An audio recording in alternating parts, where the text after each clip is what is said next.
Hi everyone, yesterday was the 2nd of August 2017. What's special about that date? Well, that's the day that the President of the Philippines signed a new law, free internet in public places. Now, for some people, they're going to say, oh, why focus on free internet? What about poverty? What about job opportunities, the traffic, the trains? And for that, I would say the government can work on more than one project at once. There are a lot of people that are really undervaluing this project. I don't think they realize the significance of providing free internet. Now, for many people like me, for example, I can afford internet. I can afford mobile internet. I can afford internet at home. But for many people, they don't have the money for that. Now, they might have a basic Android cell phone. You can buy a basic Android cell phone for like 700 pesos, which is around 10 Great British pounds and maybe 15 US dollars, something like that. So even like the poorest of the poor, many of them will still have a basic Android cell phone, but they don't have any internet access. Well, by making this free public Wi-Fi, these people can actually get online. And it's not about Facebook and YouTube, it's about education, it's about learning. The amount of knowledge on the internet is just incredible, and that's why I think people are undervaluing this project. Now, you may have wondered where I'm sitting. Right now I'm at the Pipol Monument along EDSA. The reason why I went here is that EDSA is part of the free Wi-Fi project, and I can actually get internet access right here. So where I'm sitting right now, I can get free internet access.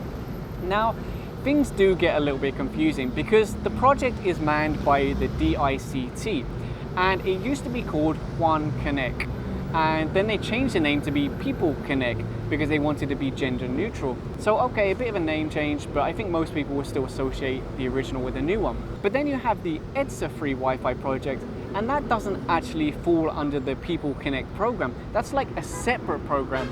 And this is where things get really confusing, and I think the only way this project can work is if there's consistency.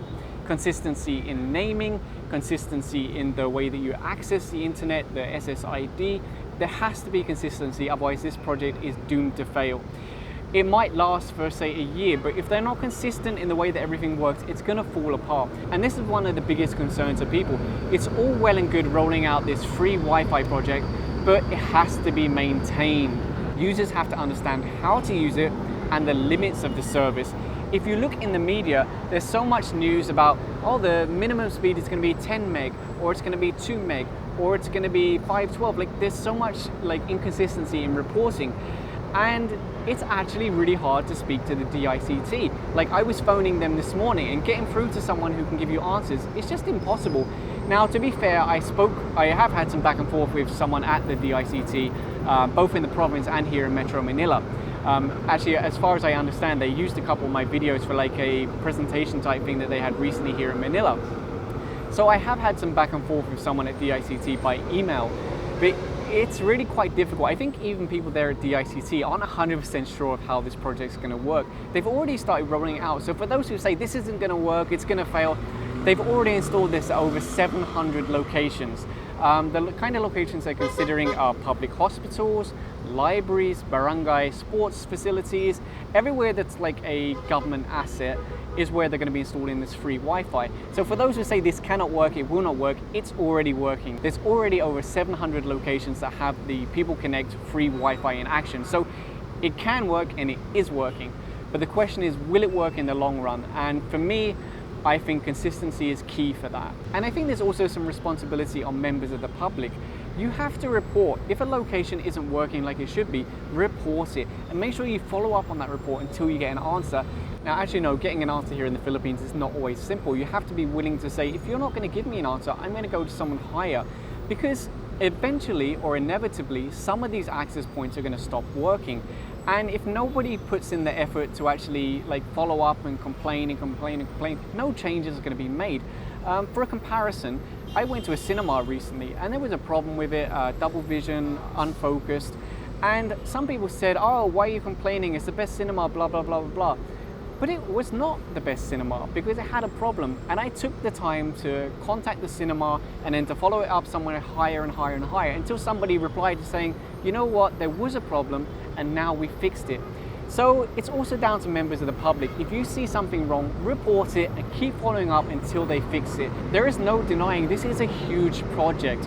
and it's going to rely on the DICT and members of the public to make this work. Again, I want to reiterate why I think this project is so important and why it's so powerful. Having access to the internet can really change your life. Let's say you've got a bicycle and you want to fix the brakes. You have no idea how to do it. No one's ever trained you. What are you going to do? You're going to take it to a guy and you're going to pay him 20 pesos, 50 pesos. If they had free internet access, they could just look online and learn for themselves. They can learn skills to go out and get a job.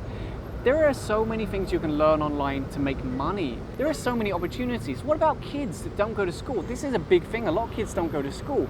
If their parents could somehow get an Android phone or a tablet or a laptop or something like that, just some kind of device, no matter how cheap, they could go to the local library, they could go to the local barangay center or the hospital, wherever, it doesn't matter. Just go somewhere that has free internet access. They can do their own research, they can read books. It's a life-changing thing, and I really support this project. I know a lot of people are throwing, dirt at this project, saying focus on other stuff, focus on the traffic, focus on poverty. Why can't we do two things at once, three things at once? So yes, that's my video. What I will do is I'll try and show you my cell phone while I'm here, just to do a speed test, because they do have the free Wi-Fi here all the way along EDSA. Again, this is where things get a little bit confusing. You have the DICT free Wi-Fi, that is the government project, but then you also have Smart free Wi-Fi and Globe free Wi-Fi. And for anyone that doesn't know it, it should be obvious, but for those that don't know, Smart and Globe are the ones that are powering the DICT project. So they're saying to themselves, well, if we're running fiber lines for DICT, we might as well put our own access points there as well, because we can make some money. We'll give free Wi-Fi for an hour, but after the hour, people have to start paying. So let's put our own access points there also. So then there's some confusion about is the free Wi-Fi from Smart and Globe also from the government, or is there some kind of government subsidy? There's a little bit of confusion, and nobody seems to be able to give a clear answer, to be honest. So, I mean, this is so new that there are going to be some changes and some developments, so I can understand why they can't always give a concrete answer. But anyway, let me show you my cell phone. We'll do a speed test. I'm probably around 30 meters, 40 meters away from the road. EDSA is one of the free Wi-Fi project areas. I'll show you my cell phone and we'll do a speed test. Sorry, I know there's quite a lot of sun on the screen. It's hard to get a good image. So we got 2 meg down and 1.5 up. Now some people might say, well, 2 megabit isn't fast enough to do anything. Well, that's not true. You won't be watching HD video on YouTube, but you can watch low resolution video. You could search Wikipedia. You can do research on different projects. That's still a good enough speed to do quite a lot of stuff. And I'm sure if I went over to the road, we'd get a much higher speed. Now, it's still unclear whether the minimum speed is going to be 2 megabit or 10 megabit. I can tell you, I've been to some locations with DICT Pipol Konek Wi-Fi points that have 60 megabit or higher. Now, something to remember is it's not just for Metro Manila, and this is the key point. So many projects focus on Metro Manila. This is throughout the Philippines. This is already in, I could be wrong here, but I think 36 provinces. So it's not just for Manila. Now, as you go further away from Manila to the far-flung provinces, you're going to have a hard time getting a really good internet connection. So they can't promise we're going to give you 10 megabit or we're going to give you 20 megabit because it just might not be available in that area. But in my opinion, any free internet is better than no free internet. And again, it's down to members of the public to monitor, to give feedback, to give suggestions. You might know the perfect location for free Wi-Fi. Go on their website, go on their Facebook, tell them where you think it should be. I'm sure they're open to suggestions. So I'm sorry this wasn't a very exciting video. I'm just sitting here. I was planning to walk around, but the sun is really really hot right now. The wind is crazy, and more than anything, there's just so much noise of all the buses honking. So I'm trying to stay as far away from the road as possible. If you do have any questions, put them in the comment section down below. And if you enjoyed this video, please give a thumbs up and subscribe. Thanks for watching.